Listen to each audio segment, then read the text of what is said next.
شادی کی پہلی رات، جسے شب زفاف بھی کہا جاتا ہے، ایک انتہائی نجی، جذباتی اور اہم موقع ہوتا ہے جو ہر جوڑے کے لیے مختلف تجربات لے کر آتا ہے۔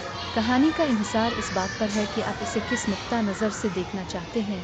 ایک عمومی اور مثبت نقطہ نظر تخلیقی کہانی۔ یہ کہانیاں عموماً نئے سفر کے آغاز، شرم و حیا اور دو دلوں کے درمیان بڑھتے ہوئے اعتماد پر مرکوز ہوتی ہیں۔ شادی کی گہما گہمی، مہندی اور بارات کے شور کے بعد جب کمرہ خالی ہوا تو ایک عجیب سی خاموشی چھا گئی۔ دلہن مثلاً آمنہ دلہن کے جوڑے میں سجی پلنگ پر بیٹھی تھی، دل تیزی سے دھڑک رہا تھا اور نگاہیں جھکی ہوئی تھی۔ دولہا مثلاً علی نے آہستہ سے کمرے میں قدم رکھا۔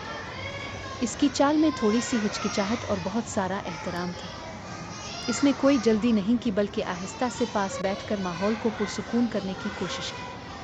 دونوں کے درمیان چند لمحوں کی خاموشی رہی جو ہزاروں الفاظ سے زیادہ گہری تھی۔ یہ کہانی کسی ڈرامے یا فلم کی طرح جذباتی موڑ نہیں لیتی، بلکہ یہ دو اجنبیوں کے درمیان محبت، اعتماد اور زندگی بھر کے ساتھ کے پہلے قدم کی کہانی ہے، جہاں ایک دوسرے کو سمجھنے اور قبول کرنے کا عمل شروع ہوتا ہے۔ دو حقیقی زندگی کے سچے واقعات، تجربات۔ بہت سے لوگ اس رات کو ہلکے پھلکے مزاحیہ یا جذباتی واقعات کے طور پر شیئر کرتے ہیں۔ مزاحیہ: بعض اوقات شدید تھکاوٹ کی وجہ سے دولہا دلہن فوراً سو جاتے ہیں یا کوئی دلچسپ بات چیت ہوتی ہے جو ماحول کو خوشگوار بنا دیتی ہے۔ جذباتی: یہ کہانیاں عام طور پر نئے رشتے کی ذمہ داری کے احساس اور نئے خاندان میں شامل ہونے کے جذباتی پہلوؤں کو اجاگر کرتی ہیں۔ تین ادب اور افسانے میں۔